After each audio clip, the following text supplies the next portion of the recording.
You are the queen of your people, and right now you are face down in the dirt. Roman soldiers have dragged you out in front of everyone you rule, ripped the clothes off your back, and whipped you open like a runaway slave. And while you are still bleeding, they grab your 2 daughters, both of them barely more than children, and they hold them down and they take turns. And then they let you go. Because to them, you are nothing. A dead king's widow. A woman in a cold corner of the world who is going to sob for a while and then learn her place. They have you completely wrong. And everyone who is in that field is going to spend the rest of their very short lives finding that out. Her name is Boudica. And the men who did that to her just made one of the biggest mistakes in human history. She's the queen of the Iceni, a rich, proud British tribe sitting on some of the best land on the island. Gold, horses, warriors, the whole package. Her husband, a king named Prasutagus, had a problem, which is that the Romans were next door, and the Romans were greedy. So he'd done the smart, cowardly thing. He'd played nice. He flew Rome's flag, called himself their friend, and got to keep his throne in exchange. But he knew how this worked. He knew the second a friendly king like him died, Rome tended to swallow the whole kingdom and not even chew.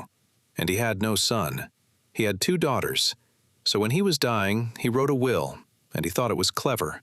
He left half his kingdom to his girls, and the other half he gave away, as a gift, to the Roman emperor himself, a man named Nero.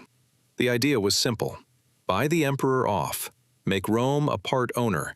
Surely then they'll protect my daughters. Rome got the will, and Rome laughed. A barbarian, leaving them half of something they figured was already all theirs? They took the entire kingdom. They went through the noble families, stripping everything that wasn't nailed down. They started treating the king's own relatives like property. And when the queen stood up and reminded them she was a queen, they answered with a whip, and they answered with her daughters. So picture their thinking. We hit her with the worst thing we can do to a woman and a mother, in public, to make a point. Now she's broken. Now she'll behave. She did not behave. She got up, and she did not go to Rome to complain. She went to the tribe next door. Because the Iceni were not the only Britons Rome had been robbing and humiliating, not even close, and Boudicca knew it. So she walked into the neighbors and said the thing everybody was already feeling. There are way more of us than there are of them. This is our island. They rob us, they whip us, they touch our children, and they sleep just fine because they think we're sheep. Let's go remind them what we are. And they came. Not hundreds, not thousands. 100,000 furious Britons pouring in from every direction, all of them lining up behind one woman. And I need you to actually see this woman, because she was a lot. She was tall, unnervingly tall. She had a wild mane of fiery red hair that fell all the way past her waist. She had a hard, deep voice and a stare that made grown soldiers find somewhere else to look. Around her neck, a thick collar of solid gold. In her hand, a spear. She was, in every sense, a thunderstorm that had learned to walk. And right before she let the war off the leash, she did this one thing that is just perfect. She stood up in front of that whole ocean of people, reached into her dress, and pulled out a live hare and let it run. The hare bolted. The crowd went absolutely feral, and Boudicca raised her hand to the sky and thanked her war goddess. And the way she called on her, the thing she said, was woman to woman, not the gods of the men. Over everybody's head, straight to the one who would understand. I cannot tell you how hard that goes. Then she pointed 100,000 people at the nearest Roman city, a place called Colchester today, and she burned it to the ground. It was a town full of retired Roman soldiers who had spent years shoving the locals off their own land, and in the middle of it, they'd built a giant temple that the conquered Britons were taxed to pay for.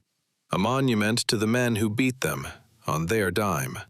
Boudicca's people had been staring at that temple for years. Now they came for it. The Roman money man in charge, an official named Catus Decianus, could only scrape together 200 soldiers to defend the place, which against 100,000 is not a defense, it's a snack. The town's Romans crammed into that temple and held out for 2 days. On the third day, it fell, and the whole city went up in fire so hot that you can still dig up the burned black layer it left in the ground today. That's city number 1. Rome finally sent a real army at her. A full legion, the 9th, marching down to stamp out the little rebellion, because surely a mob of barbarians can't stand against trained Roman soldiers. Whew. She hit them so hard, she shredded the entire infantry to pieces. Their commander, a man named Petilius Cerealis, only lived because he and his horsemen turned and galloped for their lives, leaving every last foot soldier dead in the grass behind them. And Catus, the money man whose greed lit this whole fire, the second he saw how bad it had gotten, he jumped on a boat and fled the country entirely. Started the blaze, then sprinted for the door while the island burned. Honestly, the most fitting thing he could have done. Meanwhile, the top Roman general in Britain, a hard old soldier named Suetonius Paulinus, was way off on the far side of the island, and he came racing back to save the biggest, richest town they had. A booming trading port, London. He got there, looked at what was coming, and did the cold math. He didn't have the men. So he made the brutal call and abandoned the city. Told anyone who could march to come with him right now, and left everyone else, the old, the sick, the people who couldn't run, to her. London became city number 2, burned flat. Then she took a third town, the one we call St Albans now, and did the same. By the time she was done, tens of thousands of Romans and Roman-loving Britons were dead, 3 of their cities as ash, and the news got all the way back to the Emperor Nero, who sat in Rome and actually started asking out loud whether he should just give up and pull out of Britain forever. One woman, who a year before this was just somebody's wife, had taken the most powerful empire on earth and made it think about quitting. But Suetonius, the general she'd chased out of London, was not done. He gathered up what he had left, which wasn't much, about 10,000 men, and instead of running, he turned around to fight her. And he was smart about it. He picked his ground. He backed his whole army into a narrow gap with thick forest behind them, so nobody could get around their sides, and open field in front, so all of Boudicca's 100,000 could only come at him squeezed into one tight, ugly funnel, where their huge numbers meant nothing. And here's the thing about going an entire year without losing. You start to feel like a god. Boudicca's people were so sure they'd already won that they brought their families along to watch. They parked a giant ring of wagons full of wives and kids and grandparents along the back of the field, like it was a festival. Best seats in the house to see the Queen finish Rome off for good. Before it started, Boudicca rode her chariot down the line with her 2 daughters right beside her, and she told her people the truth. She wasn't fighting like some royal protecting a crown. She was fighting as one of them, for her own back, torn open by their whips, for her daughters. This, she said, was a woman's resolve, and the men were welcome to live as slaves if that's what they wanted. Then 100,000 Britons screamed and charged, and it was a slaughter, but not the one they came for.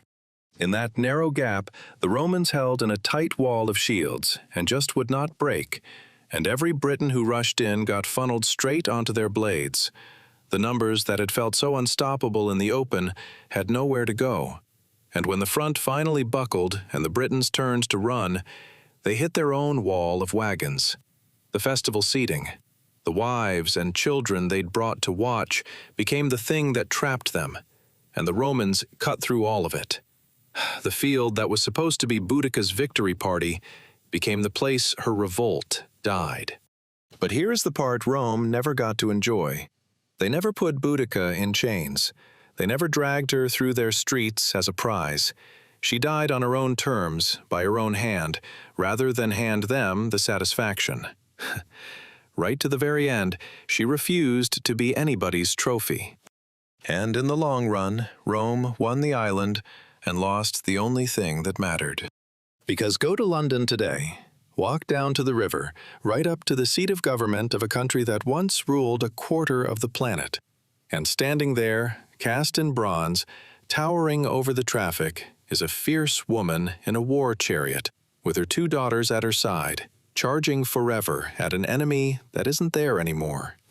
That's her. The city she personally burned to the ground now guards her statue like treasure. Nobody built a monument to the taxman who ran. Nobody remembers a single soldier who whipped her. They took a woman they were certain was a nobody, and they made her the symbol of an entire nation that would outlast them. Woman to woman. She would be very pleased.